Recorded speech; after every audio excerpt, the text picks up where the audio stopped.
la vie de cet homme multidimensionnel. Je pense que ce qui manque le plus en Afrique, c'est justement ce devoir de mémoire.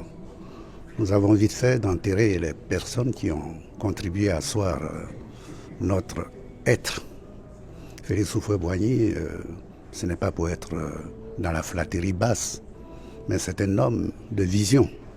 C'est un homme de vision. D'autant que cela peut vous paraître simple actuellement, mais construire une nation à l'époque par des personnes qui n'avaient pas la formation que vous avez maintenant, il fallait être Félix Houphouët-Boigny pour le faire. Qu'est-ce à dire?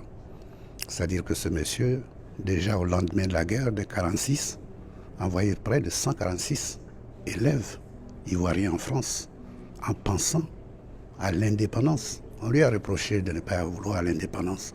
Mais l'indépendance, il ne s'agit pas de se réclamer de l'indépendance pour l'indépendance.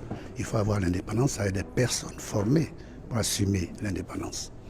Donc Houphouët-Boigny, pour moi, c'est quelqu'un d'extraordinaire. Nous qui l'avons côtoyé très jeune et qui avons travaillé avec lui en tant que son ministre, nous avons beaucoup appris parce que c'était quelqu'un de très humble, très modeste. Houphouët vous accueille toujours en s'élevant et il vous accompagne quand il vous a reçu. Il est toujours ponctuel, ce qui manque le plus par ces temps qui courent. Quand on dit 18h, c'est 18h. Ce n'est pas 18h05. Donc, pour moi, Houphouët-Boigny représente pour ce pays quelque chose d'extraordinaire, puisque depuis qu'il est parti, nous avons sombré. Nous avons sombré. Nous avons déconstruit ce qu'il a construit avec tant de difficultés.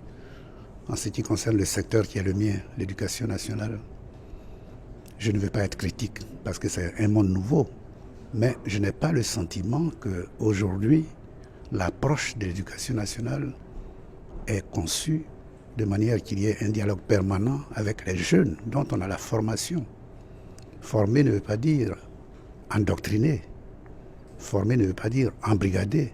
Former, c'est de donner la possibilité à l'enfant d'avoir un choix de vie, d'avoir des perspectives d'avenir et de se construire son avenir.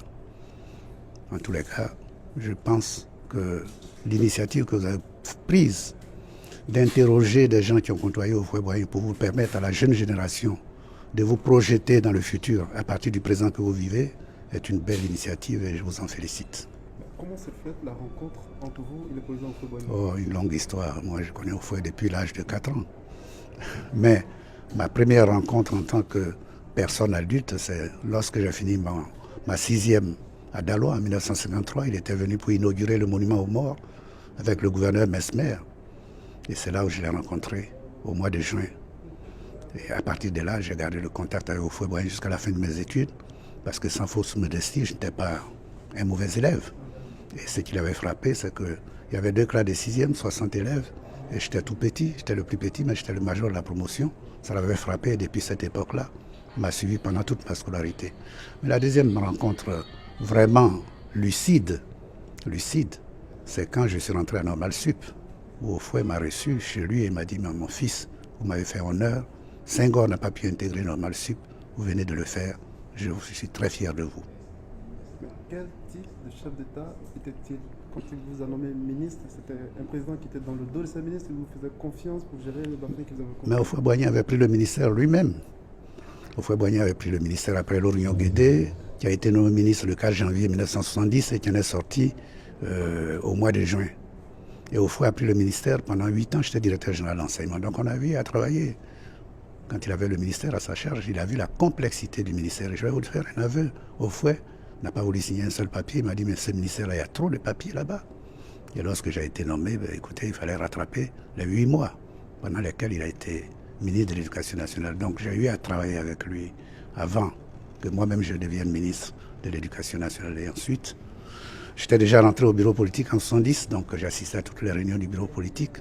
On se connaissait et on s'appréciait, toute modestie mise à part.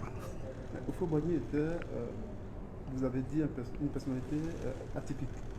Déjà assez âgé, il était sur la scène, il lançait les jeunes dans l'arène politique. Comment se fait-il qu'un monsieur d'une telle vision, déjà à cette époque-là, faisait confiance à la jeunesse alors qu'il aurait pu s'entourer de ses anciens compères de lutte. Mais Houphouët a fait une chose qui est extraordinaire, c'est qu'il n'y avait pas de séparation entre les générations. Aujourd'hui, ce que je constate, c'est qu'on dit, oh, ceux-là, ils ont fait leur temps, ils ont assez bouffé. Mais Houphouët faisait en sorte que toutes les générations étaient dans son système. Lorsque Marien Gouabi est venu ici en 1974, j'étais ministre de l'Éducation nationale, il a dit cette chose au président Houphouët: Monsieur le Président, je comprends pourquoi nous ne réussissons pas au Congo. Nous sommes tous des jeunes. Mais vous avez mis toutes les générations avec vous. Aujourd'hui, la tendance est de dire que c'est votre temps. Mais vous savez, je vais vous dire une chose. L'expérience de la vie, c'est la meilleure école, c'est le meilleur livre et c'est la meilleure pédagogie. Ensuite, même vieillissant, un bon arbre porte toujours des fruits et il garde sa sève et sa verdeur. Moi, lorsque les gens me voient, ils s'étonnent: mais monsieur le ministre, vous ne changez pas. J'ai dit: mais je change. C'est parce que je suis en paix avec ma conscience. J'ai eu à éduquer les enfants. Je n'ai pas triché avec les enfants que les Ivoiriens m'ont confiés. Je leur ai dit ce que j'avais à leur dire dans le cadre de la vérité, parce que je n'ai pas embrigadé les enfants. Il faut ouvrir leurs esprits pour leur permettre eux-mêmes de faire leur choix de vie. Mais il ne faut pas leur imposer. Si je suis PDCI, je ne dois pas demander à ce que vous soyez tous PDCI. Si je suis FPI, je ne dois pas demander à ce que vous soyez FPI. C'est ça la différence entre un enseignant qui a conscience de son rôle et un enseignant qui ne sait pas pourquoi il est venu dans ce métier-là. Donc, Houphouët a réussi cet amalgame de toutes les générations. C'est ce qui a fait son succès.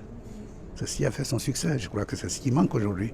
Quand un pays sort d'une crise comme celle que nous connaissons, on n'a pas besoin d'écarter des gens, on a besoin de toutes les intelligences. Est-ce que vous croyez que si vous me demandez aujourd'hui, la preuve, vous m'avez demandé de venir vous parler, je suis venu, je ne me fais pas payer. Si vous demandez à des professeurs talentueux qui sont à la retraite, des grands professeurs d'université, alors que vous manquez de professeurs, dans la semaine d'aller vous parler au moins pendant 4 heures de temps, ça fait plaisir qu'ils le feraient. Ça fait plaisir qu'ils le feraient, parce que l'expérience, ça ne s'apprend pas, ça s'acquiert. Donc vous avez besoin d'approcher les gens qui savent, qui ont une certaine expérience, pour échanger avec eux. Cela ne veut pas dire que vous n'êtes pas dans le vrai. C'est un monde nouveau, c'est votre monde. Nous sommes en dérivation par rapport à ce monde-là. Mais quand on enseigne, on apprend. C'est un échange. Donc il faut que nous perdions de vue cette histoire de dire ceux-là, ils ont fait leur temps, ils sont fatigués, ils ont assez mangé. Parce que ça, c'est le langage ivoirien, ça. C'est triste.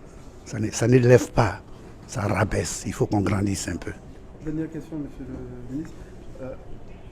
Houphouët n'est plus, vous êtes l'un de ses plus fidèles disciples.